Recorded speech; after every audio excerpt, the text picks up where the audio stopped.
We spend a full third of our lives asleep, but we barely understand it. We usually just think of rest as this biological pause, right? A time for our brains to power down and recharge. But what if we've got it completely wrong? Today, we're diving into an explainer of source material that totally challenges our mundane biological assumptions about rest. We're going to look at the hidden cosmic mechanics of sleep. As you'll see, the text frames sleep not just as physical rest, but as this profound spiritual exchange that is absolutely essential for our very evolution. Let's jump right in. So we have to kick things off with a fundamental, honestly kind of dramatic question. Is waking life essentially a destructive process?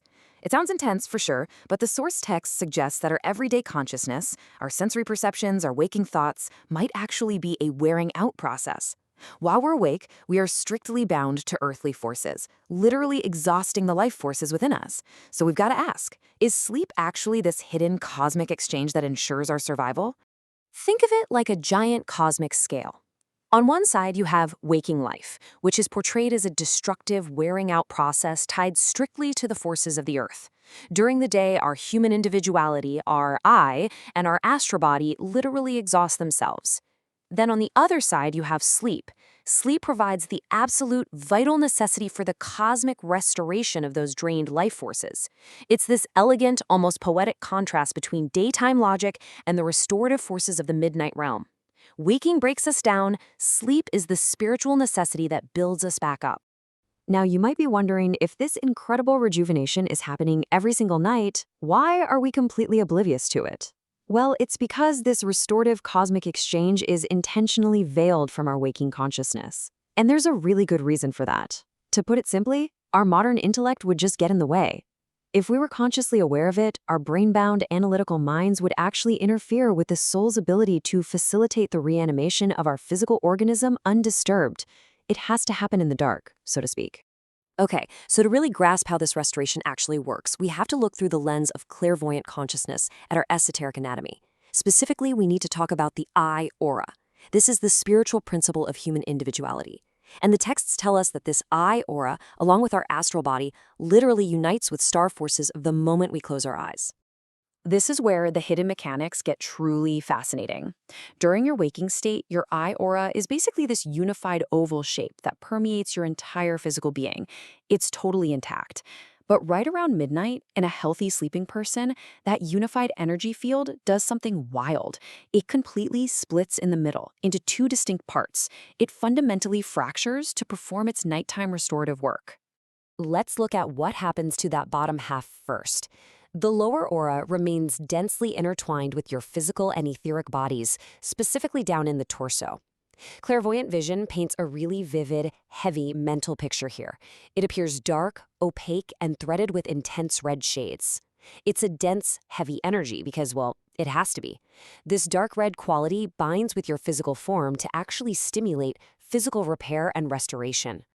But then we have the top half, and it is doing something entirely different. The upper aura streams directly from the head, shining and sparkling as it radiates outward into the starry realms. It's a total contrast. While your lower aura is doing all the heavy lifting down in your physical torso, your sparkling upper aura is expanding out of your physical brain and taking a journey into the cosmos to connect with the stars. And these two halves work together in an absolutely brilliant mechanism.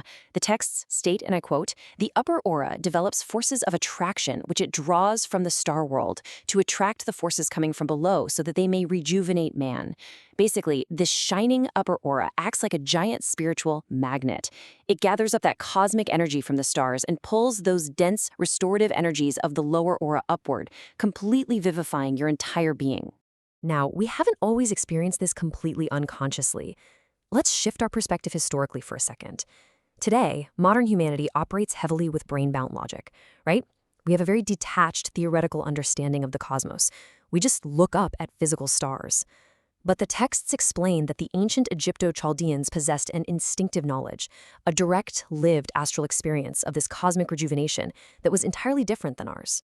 According to the source material, these ancient civilizations felt their astral bodies literally touching the spiritual qualities of constellations, like the Great Bear or the Pleiades. Think about how you feel when you grab something in the dark, like a rose. You don't necessarily see it, but you physically feel your contact with it. That visceral, tactile connection was an immediate, felt reality to them. The spiritual essence of the stars wasn't just some distant abstraction, they actually felt it. So what happened to us? The sources tell us that evolution into our modern scientific age essentially meant the ceasing of that direct experience of spiritual processes. As we developed our highly logical, scientific minds, we basically traded away our direct celestial perception. The text notes that our modern reliance on purely physical senses has completely severed our conscious awareness of this nightly astral rejuvenation. And this isn't just some interesting history lesson. It's presented as a genuine evolutionary danger. The warning here is that without these invigorating spiritual forces, future human generations risk severe physical degeneration and decadence in upcoming incarnations. If we rely entirely on our earthly intellect, we are actively depriving our souls of the vital, life-giving cosmic energies we literally need to sustain healthy forms in the future. But don't worry, there is a necessary solution laid out. We can't go backward to the instinctive, dreamy state of the ancients. That ship has sailed. Instead, modern humanity must consciously relearn these spiritual truths through the practice of spiritual science. We have to use our highly developed modern consciousness to willfully and actively reconnect with the cosmos. And this leads us to the culminating revelation of this explainer. The texts state, after death, it is a torch which illumines the spiritual world for us. Spiritual science is as a life torch here. This conscious spiritual connection, it isn't merely some intellectual pursuit. The spiritual ideas we assimilate right now become the very light, the life torch, that sustains our individuality and consciousness beyond the grave. So I'll leave you with a lingering question to think about tonight before you close your eyes. Will your current conscious connection to the cosmos kindle the life torch needed to sustain your soul in its future incarnations? The way we engage with these hidden truths while we're awake directly impacts the profound cosmic weight of our nightly rest. Thank you so much for joining me on this explainer. Keep questioning and keep exploring.